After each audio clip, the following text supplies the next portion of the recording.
Brave Girls and Celtic Kings. That was the first thing we did together. And one of the stories that we included in that show was the second branch of the Mabinogian, a story we call Branwen and Starling, because we focused on the relationship to Branwen and nature.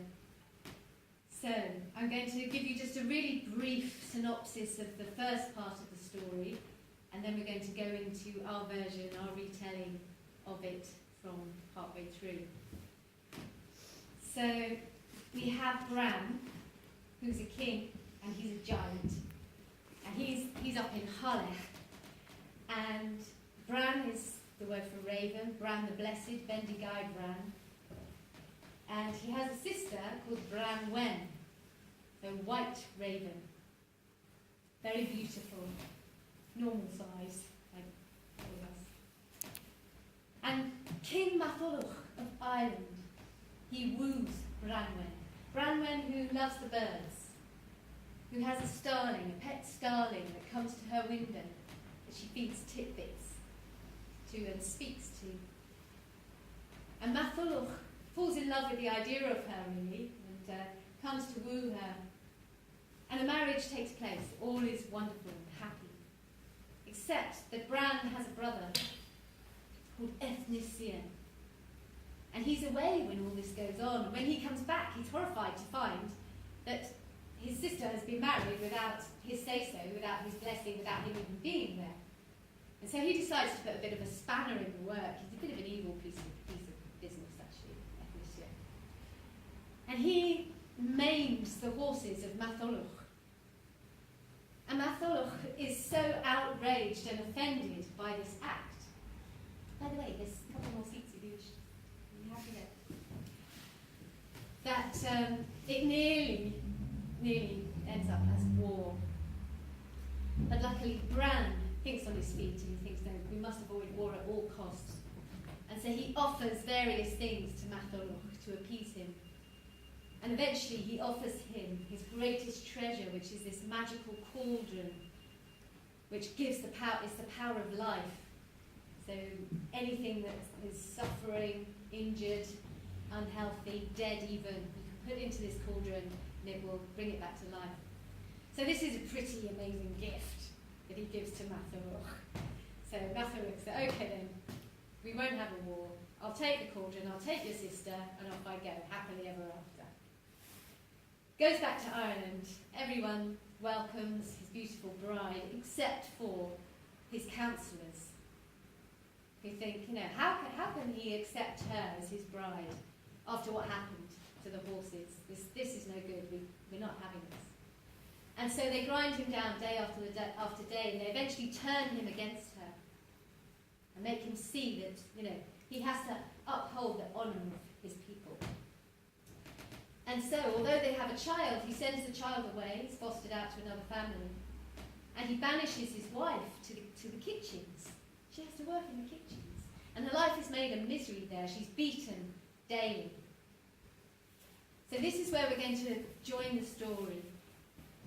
And we're going to begin by seeing it from the point of view of the starling, her pet starling, who misses Branwen, and who flies all the way across the Irish Sea to find her. And eventually he sees the castle, and he's outside the castle in the woods, and he flits down into the trees, and he's flitting from branch to branch of the trees, and at last he spots her. She's running down the path. He follows her. She stops and leans her back against a good-humoured oak, and in the still morning she weeps silent tears. Fair maiden, don't despair. I am at your service. Oh, my friend, I am indeed in need of help, but those who may assist me are far from this land. Then I will fly to them and tell them of your work. And so once more the little starling takes flight, flies back over that sparkling Irish sea. Perhaps sees many other starlings along the way, heading south, and every fibre of his bones and every filament of his feathers yearns to become one with that swirling swarm. but onwards he must go to Wales alone.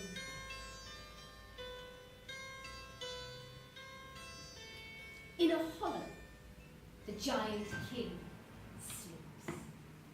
For of course there is no house or hall big enough for even his head to fit in. And oh, what dreams and visions are in that great head, I can tell you. Blessed sleep, round dreams still, dreams his Arthur sleeping in the earth. Awakened high and enchanted raven, awakened to fight the final battle.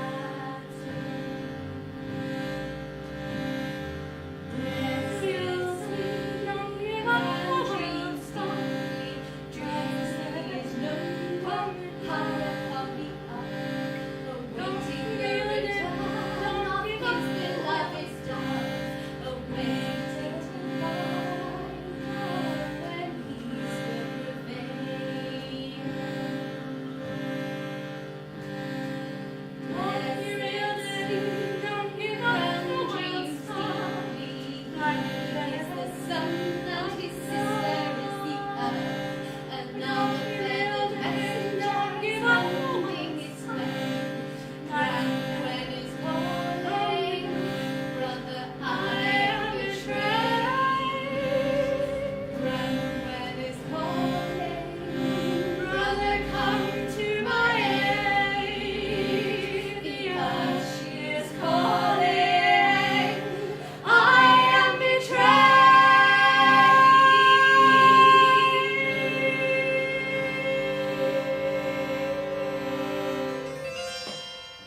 The starling alights on Bran's finger. Ah, what a lovely little thing you are. Why, perhaps it was you that gave me such strange dreams. In my dreams, I dreamed you were a messenger.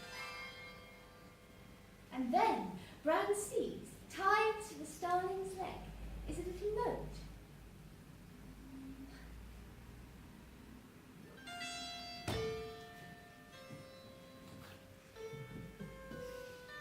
As he reads it, his face pales, and his eyes go dark as two vast vats of espresso. Oh no, hi-ho, it's off to war I go. Bran makes his preparation and strides out across the sea, towing his great ships manned to the hilt. He tows those ships with ropes gripped between his teeth.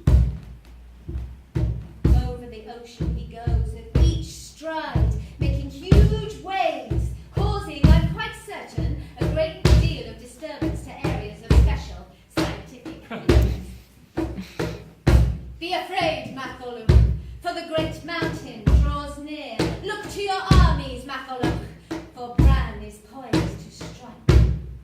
Matholwch stands on the far shore, watching this mountain making its way across the sea towards him. Afraid? Bah! Do what you will, big Bran. Then Matholwch calls all his men around, and together they all run down to the wide, wide river, over the only bridge. Once over it, he destroys it, and here comes that mountain with a mighty pitch, and about its peak, two melancholy pools, hot with tears, tired of years of fighting and killing, such windows of pain. Bran the Blessed poised to strike, but then, ha! Do what you will, Big Ben. You are outdone. No one may cross my enchanted river. Well, perhaps a new bridge must be made, says Bran, stepping into the water, forming a bridge out of his own back, over which his angry army advance. Matholwch, startled at his hasty promises. Oh, surely there's no need for violence. I'll make amends. Restore Branwen to her rightful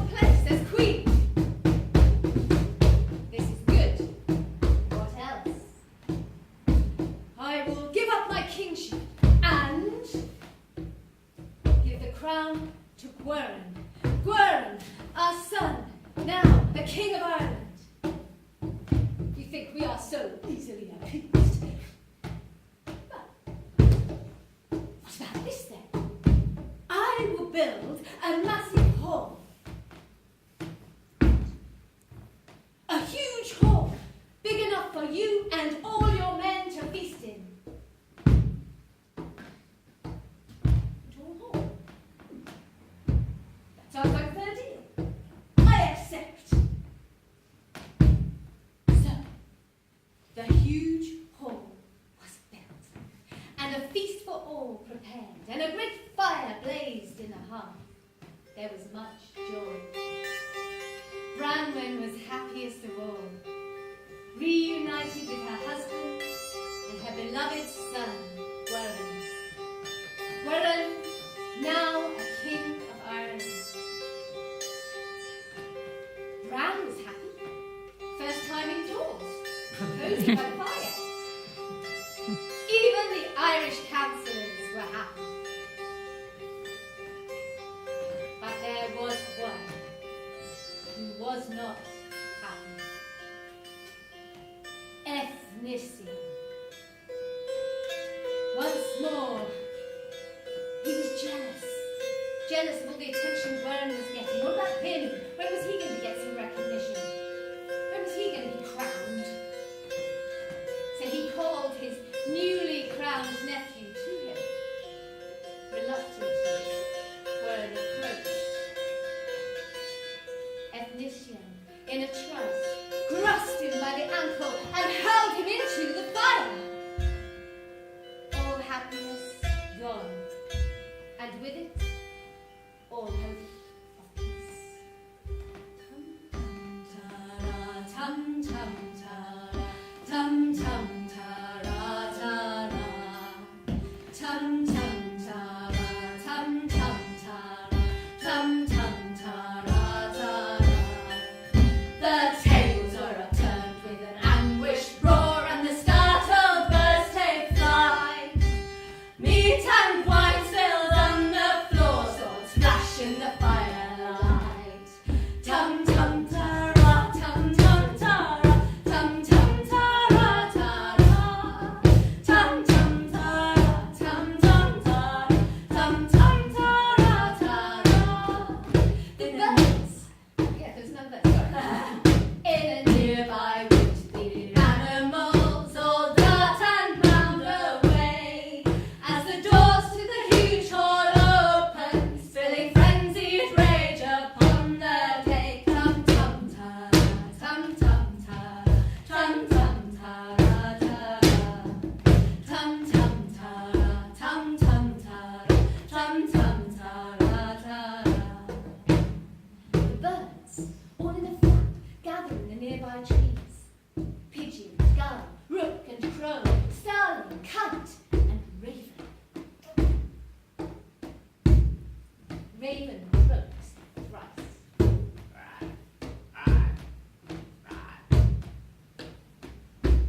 Are you peckish, my little friends? There will be no more pecking for crumbs or gathering acorns for us. They below have feasted on us, feathered ones. Now, we will return the favour. Ah, the circle of life. It's not the Lion King, you know. I may not be a lion, but I do have a ravenous appetite. Well, I hope you all like Irishman favourite, because it seems they're top of the menu.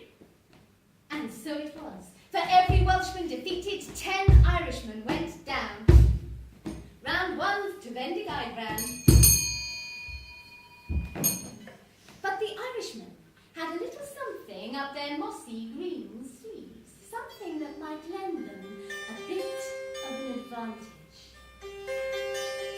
The cauldron. Into the cauldron went the Irish warriors, some injured, some dead, some crazy with fear. With a circling of birds, the cauldron stirs, and something occurs inside. Out spring the Irish warriors, all very much alive. Tum tum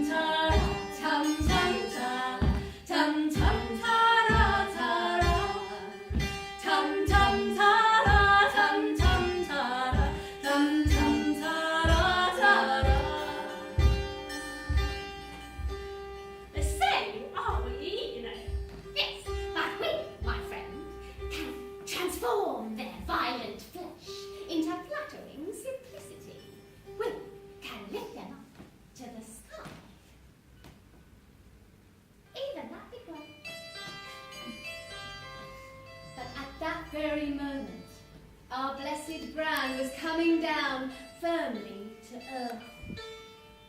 With the cauldron, Mathaluk's army was truly indestructible. Bran had received an arrow to his heel, and with almost his entire army dead, he had no choice but to surrender. The Starling watched sadly as Bran and his 7 remaining men retreated. Then only one thought filled the Starling's mind. Branwen. The Starling goes in search of his Branwen fair, but he cannot find her anywhere, but rising up to